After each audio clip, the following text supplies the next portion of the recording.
Hello à vous toutes et tous, bienvenue dans ce podcast sur le mood du moment.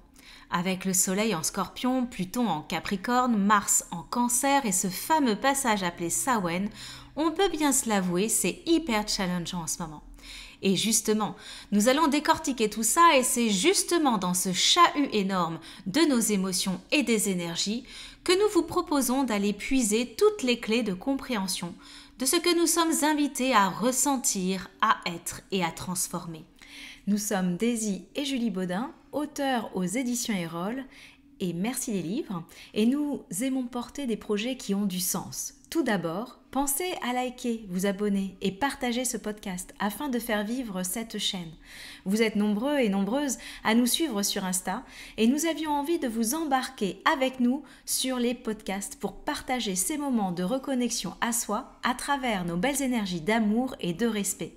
Ce rendez-vous se veut lumineux et porteur afin que chacune et chacun vous puissiez avancer sur votre chemin initiatique. Alors, que nous dit cette saison de l'année et cette conjoncture astrale? Alors tout d'abord, il est essentiel de comprendre qu'en tant qu'être vivant sur cette terre, nous sommes soumises aux variations de ce cycle planétaire et plus particulièrement aux énergies des saisons. Et nous avons beaucoup à observer et à comprendre de cette saison automnale et de ce mois de novembre qui nous ouvre ses bras et son intensité énergétique. Alors, quelles sont ces transmissions de la Terre-Mère ? Il ne vous aura jamais échappé que l'automne est maintenant bien installé. Les feuilles jonchent le sol de la Terre-Mère, les heures d'ensoleillement sont moins nombreuses, nous plongeons de plus en plus dans l'obscurité. Énergétiquement, nous ressentons un grand changement, moins de fougue, moins d'élan et plus de mysticisme et de ressenti subtil. En contemplant les paysages, on ressent bien cette fin qui s'installe progressivement, cette saison qui nous invite à revenir de plus en plus à soi, à plonger notre regard à l'intérieur de nous, ou encore plus en profondeur que le mois précédent. La Terre-Mère nous montre qu'il faut accueillir et accepter qu'après chaque période ensoleillée et lumineuse, il y a forcément une fin, une retombée des énergies, que la vie est cycle et impermanence. Les pluies qui sont nombreuses en cette saison nous rappellent également que nos émotions sont nos alliés. Elles mettent en lumière tout ce qui doit être regardé et conscientisé avec amour et compassion. Résilience, contemplation, transformation et dénuement sont les mots-clés de ce mois de novembre. Tout de suite, on comprend bien qu'un processus profond est en marche et qu'on ne peut pas rester indemne, il nous faut évoluer. Alors, quelle est cette énergie féminine qui nous traverse ? L'énergie qui va nous traverser en ce mois de novembre est celle de l'alchimiste, cette reine des ombres qui nous accompagne avec amour et douceur dans cette plongée intérieure et cette traversée de nos parts d'ombre les plus sombres.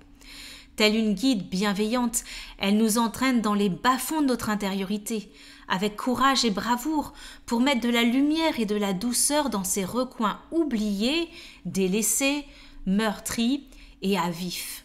L'alchimiste est cette fée sorcière qui n'a pas peur de l'obscurité et de nos parts sombres. Oh non, elle s'empare de chaque noirceur pour la transformer et nous libérer, qui nous aide à muer de notre ancienne peau pour nous révéler plus lumineuses que jamais.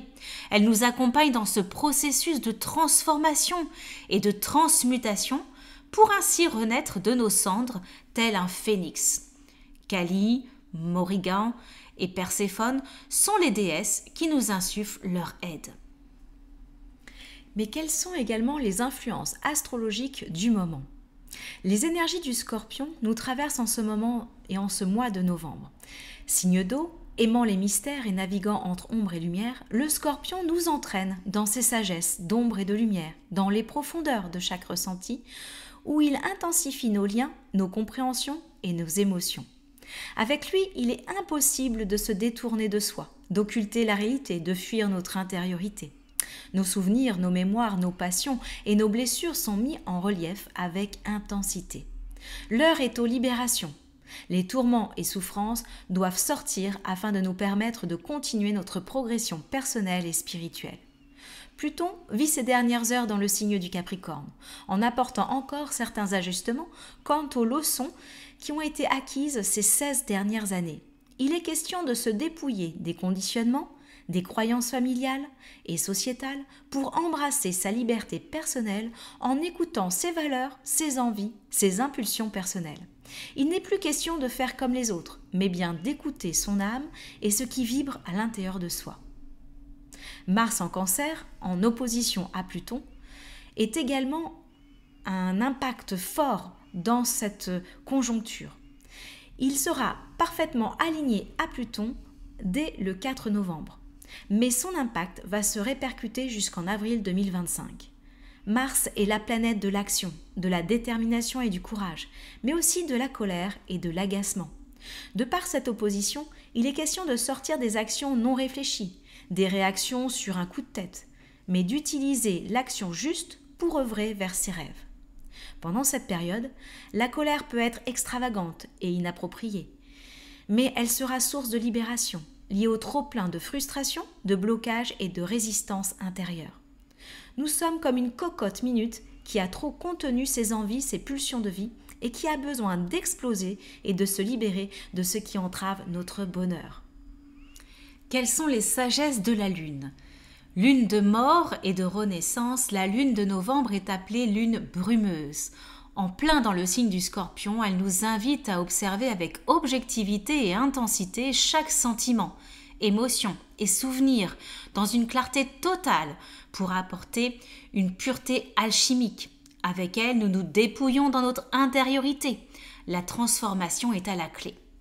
La nouvelle lune aura lieu le 1er novembre à 13h48 en Scorpion et elle va renforcer la notion de fin, de deuil, d'un paradigme passé qui ne pourra plus exister. Une nouvelle lunaison qui impulse un nouvel ère dépouillé de l'ancien. Le signe du Scorpion est régi par Pluton, ce qui vient d'autant plus appuyer sur les messages des derniers jours de Pluton en Capricorne. Sa sortie en Capricorne est prévue pour le 19 novembre. Donc, cette nouvelle lune appelle à prendre en compte ce qui n'est pas encore libéré dans nos schémas, dans nos fonctionnements, et ce qui va devoir être totalement clôturé pour renaître de nos cendres. Nous sommes dans une lunaison de mort-renaissance du phénix. La pleine lune aura lieu le 15 novembre à 22h29 en Taureau, qui vient donner de l'importance à asseoir dans la matière et surtout par amour les nouvelles compréhensions, les nouvelles intentions de ce tournant qui nous attend dans quelques jours. Toujours sur l'influence de Mars en opposition à Pluton, il n'est pas question de partir tambour battant, mais bien de mettre en place de manière juste et alignée avec nos rêves les nouvelles fondations de cette nouvelle vie, de ce nouveau cycle de vie. Ce qui est sûr, c'est que les émotions sont au cœur de cette période intense et même si elles peuvent être inconfortables, elles sont là pour nous guider à ne pas reproduire les mêmes schémas, les mêmes erreurs, par peur de sortir du cadre imposé par la société, par la famille ou encore par notre propre schéma de pensée. Le bonheur se vibre dans de belles énergies et non dans l'idée de vouloir faire entrer un rond dans un carré.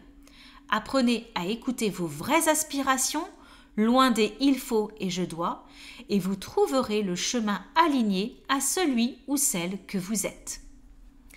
Quelle richesse nous offre Samhain. Dans cette fin octobre, nous célébrons Samhain, cette fête païenne du Nouvel An des sorcières, qui nous invite à la transformation. Samhain symbolise la fin d'un cycle et le début d'un autre, la mort qui précède la renaissance. Le dieu soleil se meurt et la déesse retourne dans le monde souterrain de la terre-mère.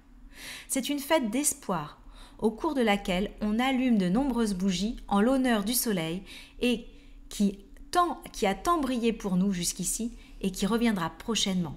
Samhain symbolise aussi la nécessité d'effectuer cette traversée de l'obscurité en nous, afin d'aller chercher les métamorphoses et la renaissance. Alors, pour entrer encore plus dans les énergies de cette saison, nous vous proposons 3 ouvrages de notre collection. Sorcière fille de la terre, qui est paru aux éditions Erol, Rituel d'éveil de la femme sacrée, paru aux éditions Erol, et Source de Wicca, paru aux éditions Merci les livres, MLL. Vous retrouvez ces ouvrages en librairie et sur tous les marketplaces, Cultura, Fnac, Amazon et tant d'autres. Merci de nous avoir suivis jusqu'à la fin de ce podcast, riche en transmission. À très bientôt.